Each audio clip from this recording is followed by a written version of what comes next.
Monster Radio RX 93.1. We are super stoked because we have two very special guests. Usually we have one lang. We're so na-overload tayo ng We're guests. so excited because we have, you know... Hindi naman mukhang excited ka.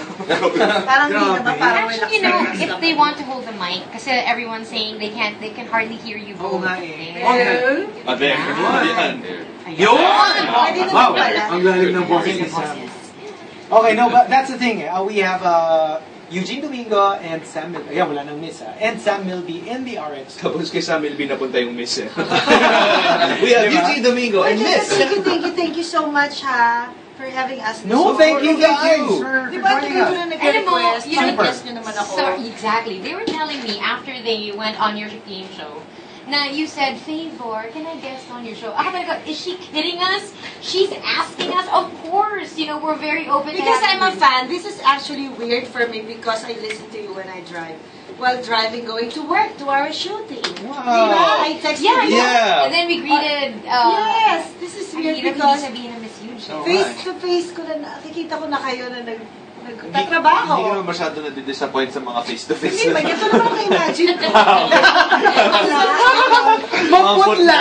Naantok. Sabi ko nga, ano ba, nag-lipstick na lang ako for you? For me also. Nag-ayos na kami sa lagay na to. Kasi literally, I put on gel pa today. Alam mo yung gano'n. Kasi usually wala na eh. Oh, I know, we did ask for questions for both of them. Sige, since nandito rin si Sam, meron kami question. Okay, it's a question for Eugene, pero it kinda involves. Okay, wait, sorry. Huwag ka mag-i-edit Hindi ako nag-i-edit. Hindi ako Bakit nag-i-edit. mo ako sa mga tanong? Hindi ako natatakot. Oo, sige. Before the first question lang, for those of you guys who want to check out the photo, Hindi ako natatakot. We posted the photo pala. yeah, it's on facebook.com/rx93. Our epic pic. I have a question, but do you want to go first? Sige. Let's start off with this. From Ako si Poklo. Miss Eugene. Hindi totoo yan. I did not kill everybody. Who? Honest to ha? Honest to? Sasagutin mo talaga ha? Oh, bakit? Who is the best leading man you've ever seen? Yan. The best leading man? Oh. Sam Milby. Hello? Ano gusto mo? Yan, over Christmas. Oh, ang mahal pa ng regalo ko sa kanya. Pasalubong ako sa kanya eh. Oh, teka, you have to tell us why. Did you give it to him already? Huh? Wala. Marami ka. Hindi, pero teka, bakit si Sam? Tandaan mo, marami kang mga naging best na, no? O bakit si Sam? Because he's very patient with me. He's very honest. And he's very hardworking. So yung iba, You know, I took a break. impatient, No, not Liar. he's No, honest, not necessarily because I said he's very. very. The others were just Sakto lang, patient, patient lang. hardworking. He is very patient. He's very hardworking because I took a break for more than 5 days and he went on his own promoting the movie. Oh, wow. Oh, wow. Yeah, and that's not madalas to happen. Really? Tinangkas ka na ba ni Sam sa bike? May bike ba siya? Meron! Ba't mo alam? Naangkas ka na ba? Hindi, sinustalk niya si Sam. Of course not! Nakikita niya. Sinusundan-sundan niya pagdating. Commercial, di ba? Ow! Oo, hindi. Wait, ako I have questions for you both. Because we all know that you are in show business and you're such big names. So, El Mitanyo from Twitter was saying, kung hindi kayo artista both, what would you both be doing? Sam. I've gotten asked that many times, and up until now, honestly, I don't have an answer. So do you think you're made for show business? I'm not saying that I'm made for show business. Before I would say no. I'm mahiyain, stage fright, hindi talaga. So growing up, imagine, you never thought about becoming like No. a star or anything like that? But I love music. I love playing guitar. I like singing. Right. I've always had stage fright so That's an odd combination of Yeah. for somebody who loves music and Yeah. performing. But like, then, with a you know, guitar. they say that's very common with the big stars. You don't know it, but they're very nervous. But for some reason... Actually, you can ask anybody, even Kuya Martin or Gary. I mean, they still get nervous. It doesn't go away, but just learn to You just learn handle to it. like, deal with it, I guess. Kakaiba, no? Eto naman, iba. Si Okay. Miss Eugene Domingo. Because Eugene, what would you theater do? actress, so... What would you be? Of course, you know, you took up theater in college. But do you think you would have been... Well, right now, today, this morning, I want your job. Really? Yeah. Kasi di mo, wala kayong make-up. I mean, nagsipilyo ba kayo? Nagsipilyo naman. So, bongga. Hindi, actually... Morning person ka rin. Oh, just morning person ako. Tapos, you get to talk for 4 hours. And you're also entertaining people. So, I think it's a cool job. Tsaka walang traffic.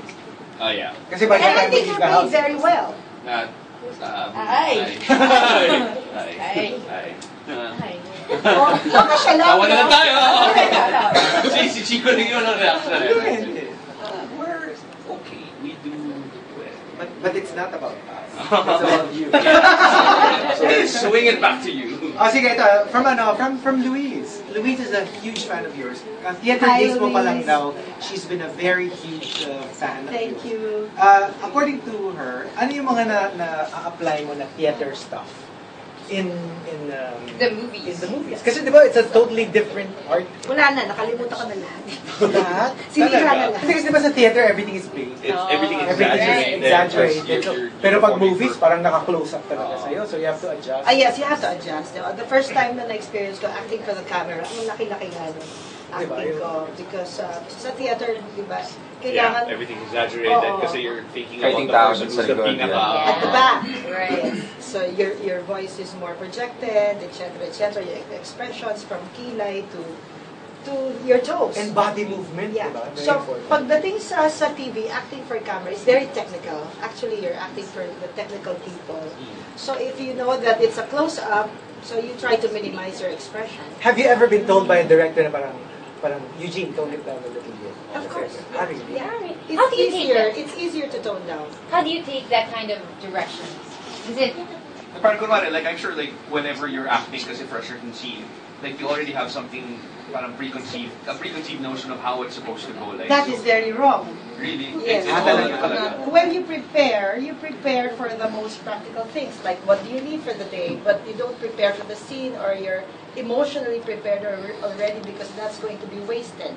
Because the director has a different point of view. Eto, The location is, right. depend on the location. Plus, your the energy is costume. bouncing off Sam on that scene. Yeah, So so- you can only prepare so much. But Yes, everything depends exactly. on other factors. Exactly, maraming factors. Hindi, And pero- I only learned that siguro mga a couple of years ago. But in the beginning, I was, like you said, No. from the theater. You have something yeah. already in mind. An actor prepares, they say. Yeah. But on the set, you prepare because you try to inhale and exhale to feel more relaxed. But then again, you cannot prepare how you will do it because there is the director. But you still internalize naman and whatever, no na rin. Yeah, actors kill, they say. Hindi, as actors, kunyari kayo, for both of you, for both Sam and Eugene, what if? Siyempre, you're ano rin naman, you have your own call as to the characters. What if, let's say, sobrang feeling nyo you're supposed to go this way? Sasabihin ng director, no, I want you to go right instead of that. Pero feeling nyo talaga parang, ito yung okay. How do you Ako, deal with sasabihin ko that? sa director. You do? Direct, parang feeling ko, kung ako, parang feeling ko yung character dapat ganito. And you'll make his explanation and we meet in the middle most of the time. So you But do sometimes you do you'll make it known his naman. point na, hindi, kasi dapat ganito. And then, we'll So come to an sometimes- understanding. But Sometimes the argument goes to the director and then sometimes Yeah. it goes to you then. So Yeah. Pero final word siya. Of The course, director. Siya ang final- yeah, is siya ang like a final word. director. I'm not fond of discussing or arguing. Talaga? Yeah, just tell me your order. What do you want to happen? Wow. And I'll deliver. That's it. Because, as I said, it's a director's medium. Kahit lumuha ako ng dugo dyan, Yeah, if you yeah. will edit it out. Wala Yeah, pa rin, that's no? right. Wala rin. It's a director's You know, medium. that exact same sentiment was said by Robert De Niro when he was being interviewed. Ako si Robert De Niro. Listen namin yan, and it's really the director's call. Yeah. So he can only memorize his lines Yeah, and then follow. the just director. memorize your lines and know your mark. That's it. Right. I have one more question for both of you. So, of course, you've done movies left and right, year after year, but what is that one role that you still want to play? Let's say there are no holds barred. You can do anything, any role. What would you do? What do you still want to portray up in the big screen? Whether the Filipino audience or the industry can do it or not. Kasi, diba, sometimes they're technical. We're limited by technology, yeah. we're limited by the market. Pero let's something say, like that. we're like coming